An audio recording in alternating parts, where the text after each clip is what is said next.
What I wanted to talk to you guys today about is creating and catching a great workplace culture. I'm sure you've all had experiences where you've worked at a really great organisation and you've loved every minute, and you've also had experiences where you've thought, you know what, this might not be the place for me. So I'm going to delve a little bit into that, and I guess what I look for from a HR perspective when I'm recruiting and attracting great talent, and also around when things haven't worked out so well and I've made a wrong hire, or the person that we've asked to join our organisation hasn't exactly aligned to what we were looking for, because unfortunately when dealing with human beings you don't always get what you think you're going to get.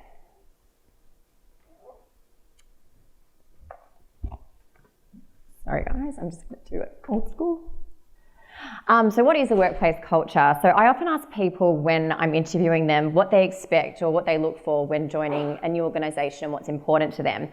At Luxury Escapes, where I've been for 4 years, we've got a lot of employee benefits that really help drive our culture. So we've got the beer fridge and we've got the ping pong table, and you have a day off for your birthday, we've got a baby bonus, we've got dad and partner pay, we've got breakfast, we've got lunch, we've got drinks, you name it, have a massage every second week, which is awesome. But when I first started 4 years ago, while they were all really great things to have, we didn't have a genuine and authentic culture. And what I mean by that is that you can have all the employee benefits in the world, but if your manager doesn't say good morning to you, or your team doesn't work in a collaborative manner, none of that stuff seems to matter, because again, the massage becomes secondary to the way that you feel. When I ask people to describe the culture that they want to work in, or when I look at someone saying to me in an interview, what is it like to work at Luxury Escapes? One of the things that I refer to is it's genuine and it's authentic, and that we really care about our people as individuals. So while we've got all of these great things, we really want our people to enjoy their working life, and that comes down to looking after their hearts and minds and their own emotional well-being and welfare, which I'll give a couple of examples around. I'll also touch on engagement as well, which I'm sure in your own organisations you'd have a measure of engagement, which again, HR is not rocket science, and sitting through some of these presentations, it's going well above my head. But what is important and really basic is that when people are genuinely happy at work, that they perform at a more productive level and they really do enjoy what they're doing. We've had a number of projects that we've worked on where people will work all weekends, late into the night, not even to be asked, but they just an adrenaline and they love what they're doing. Then we've got other projects that are sort of seen as more of the business as usual, they aren't as innovative, and as part of that we're really struggling to get people to put in the hours. So to summarise that, what we're not looking for when we're creating a great culture is people who want to sleep work through their day, and we as an organisation have an obligation to address that. This is still not working. You may or may not have heard, but Gallup is an engagement provider who measures basically workplace satisfaction and employee productivity. And they ask two questions that really stick out to me, which I've always touched on in my career because I could never really understand what they mean. But the more, I guess, that I practice from a HR perspective around culture, the two things that I guess go away from that window dressing of the ping pong table and the beer fridge is, does my manager care about me as a person? And do I have a best friend at work? They seem like really silly questions, but they are so important when we're really looking at what that level of happiness and productivity is for a team member. I remember once conducting this survey and someone said, well, my best friend doesn't actually work here. And they put it into that really sort of granular detail around that their best friend didn't work there. But what that means is that you've got that camaraderie, you've got somebody in your team that you can rely on, someone who's a trusted advisor, someone who's going to have your back, that when something goes wrong, and we'll touch on what an innovative culture is in a second, is that they're not going to throw you under the bus, and that people genuinely do care about you as a person. If you think about the amount of time that you spend at work, away from your families, friends, or whoever it might be, you want to enjoy your working life, and part of that is the social interaction that you do have at work, and also your permission to fail. Now, when I talk around permission to fail, and this leads into innovation, I want to talk you through I guess a story around a bad experience that I had at an organisation. Now keep in mind as well, the job that I had at this organisation was the best paying job that I've ever had. I was attracted to it because it was large, it appeared diverse, but when I got there, I realised things probably weren't exactly what they seemed, and I definitely hadn't done my due diligence through the interview process. And this is the other side of the table when I was a candidate applying for the job. The first thing that happened was I had a manager who seemed really nice on the surface, and I'm a big believer in terms of how important that management relationship is with team members. And he used to walk around our desk and just bang on our desks, ask us what we were doing. And he used to say, you know, I really want you guys to soar like eagles, but all you do is squabble like bush turkeys. I was like, that doesn't feel great. Didn't make me want to put in any extra effort, and it's not around the positive chat, which we've just touched on. But that to me was, again, it was the best paid job I'd ever had, but the fact that he was interacting with me like that and other people, I was like, this just is not great. The second part of it was when I was doing a handover as part of the role. I was getting divorced at the time. I had 2 children who were under 2 years old, and I lived 45 minutes away from the head office. And the lady I was doing the handover with said, you know, we're an early organisation. And I said, oh, that's great. Well, I said, what do you mean by that? And she said, oh, well, everyone's at their desk by 7 a.m. And I thought, oh God, okay, this is a bit shit. I said, well, that, you know, we didn't speak around that in the interview process. If I missed something, she goes, no, it's not like in your contract or anything like that. It's just what everybody does. And I was like, well, secondary to that, I actually can't do that. But on the flip side, what if you're just a person who doesn't actually switch on until about 10, but you love working late into the night, but yet this culture was dictating that you had to be at your desk by 7 a.m. Otherwise, you were seen as not performing and not being part of that journey. Again, needless to say, I stuck it out for a little while, but I had to part ways because it just wasn't working for me. And the culture wasn't aligned to what I was looking for. They had great employee benefits as well, by the way. Now this leads me into, just to regroup on that part of my own experience and the culture, and why I call it catching a workplace culture is because it's often a point in time experience. And I'll talk around what Luxury Escapes is going through in a little bit as well. But choosing the right boss is just as important as choosing the right organisation. And I'm a big believer that people leave managers, not organisations.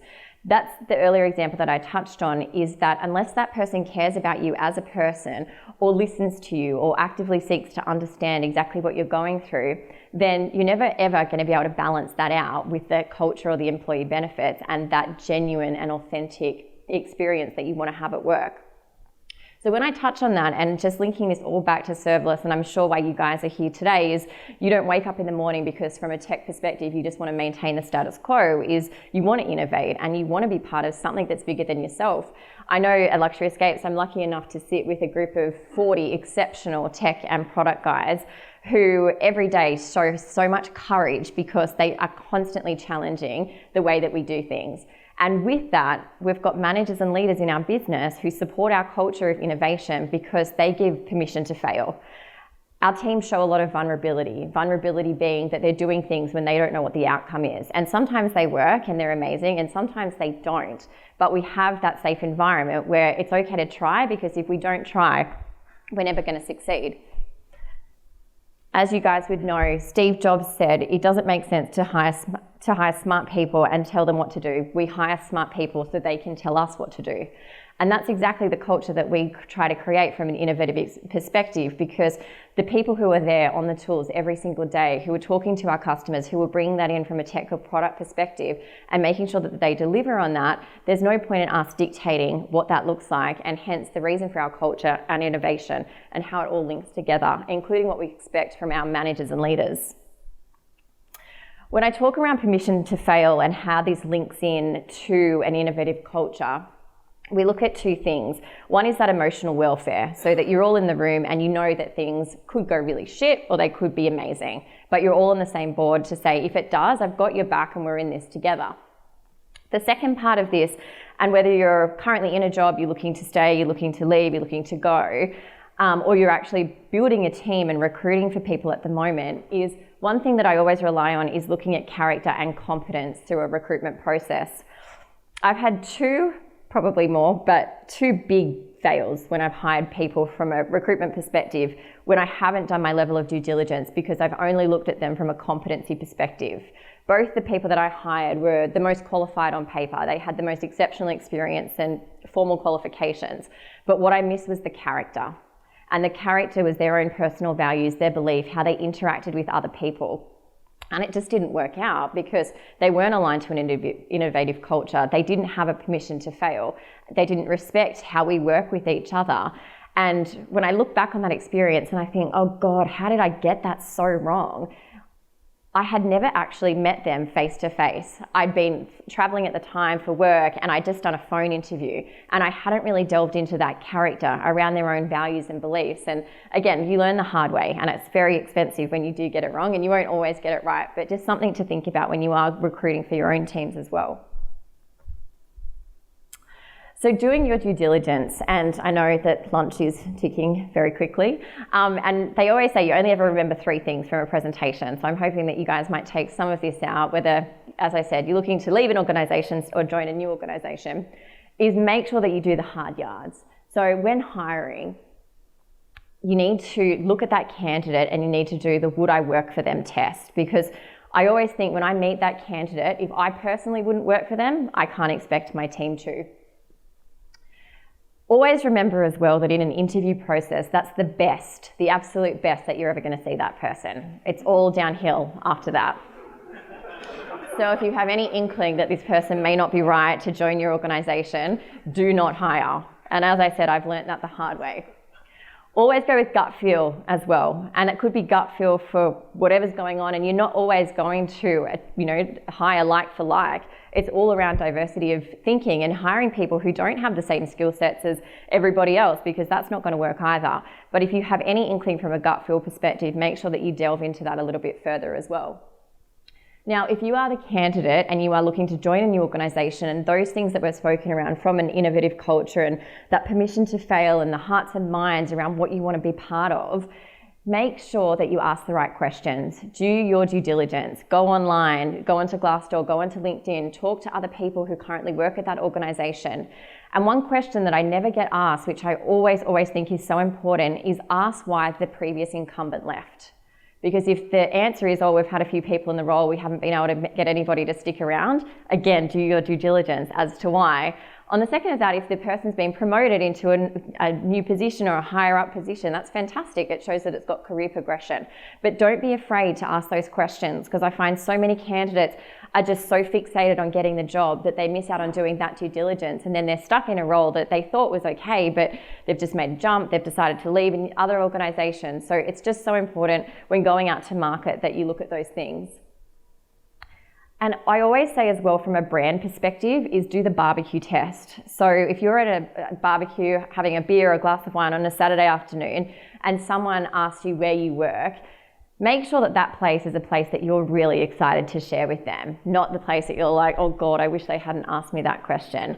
Because again, that comes to your own achievements, your aspirations, and what gets you going when it's not about the hours that you work, it's about the work that you're actually doing, the people that you are working with as well.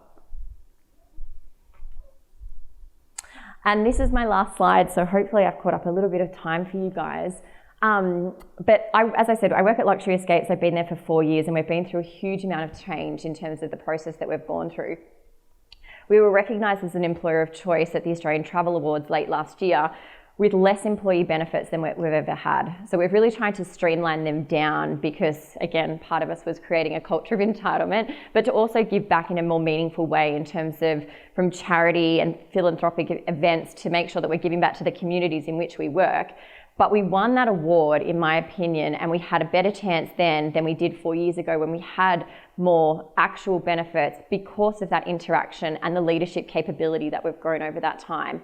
As I said, it's so important to care about our people as individuals than to just have that window dressing and that real surface level benefits.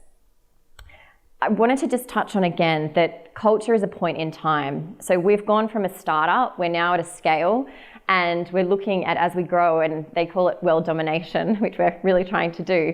But with that, we've been through huge cultural shifts. And as part of that is maintaining it. And culture, as I said, my title is People and Culture Director, which I actually think is wrong, because as an individual, I can't be held accountable for the entire culture. It comes down to our team members to drive that. It comes down to our leaders, that everybody plays a part in that as well. Again, as I said, the Bbq Test, I've thought about, Luxury Escapes. I've been there for 4 years. I typically like to go into organizations for 2 to 3, and then I start to say, oh God, what am I doing? I need to keep going. What else is out there? But I'm addicted to the brand. I love it. I love what we've created. I love being part of that. And as I said, do that Bbq Test, that when you're looking to go to market for your next role, that all aligns to what you want to achieve. We also have a very transparent culture at Luxury Escapes where we all know that we're not going to retire there. God help us, we're definitely not. But it's that whole having that conversation, and that every day we come and do our life's best work. And at the point that we stop doing that is the point that we also know that it's time to leave. So make sure that you do have that best friend at work and you're having those conversations.